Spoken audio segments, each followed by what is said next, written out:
Hello, I'm David Chaston with 90 at 9, brought to you by interest.co.nz. This week, get everything you need to know in 90 seconds at 9 o'clock. The news: an Australian first home buyer grant scheme has been abused mercilessly. But first, in a speech earlier today, Janet Yellen signalled the US Fed will be looking past the inflation data that came out on Saturday. She said the American economy is strong and tightness in their labour market justifies staying on the gradual rate hike program they've set. That US inflation data reports prices are up 2.2% in the past year, boosted by a 10.1% rise in oil prices.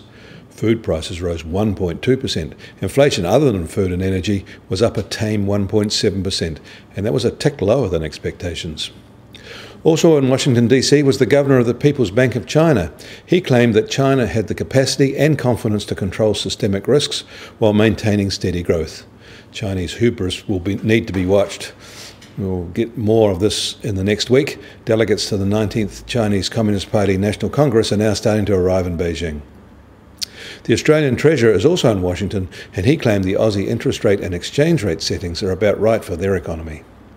Meanwhile, retail sales in the US rose a strong 1.6% in the month of September, although not quite up to market expectations. They're still a healthy 4.4% higher than the same month a year ago, way more than inflation, which would show strong real gains. That strength was underpinned by a strong consumer confidence reading, also out over the weekend in the US.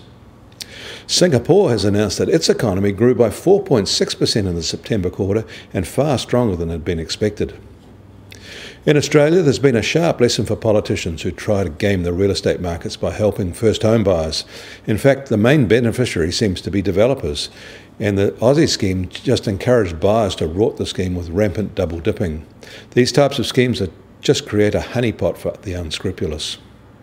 In New York, the US Treasury 10-year yield will open lower today at 2.28%, down following the US CPI data. The price of crude oil is higher today, up nearly $1 and now just under $51.50 a barrel, while the Brent benchmark is just under $57 a barrel. The price of gold is also higher, up $10 to $1,302 an ounce. And the Kiwi dollar will start the week higher again as well, up another half a cent to 71.8 US cents. On the cross rates, we're at 90.9 Aussie cents and 60.7 Euro cents. Our TWI will start at 74.3. I'm David Chaston. That was 90 at 9, brought to you by interest.co.nz.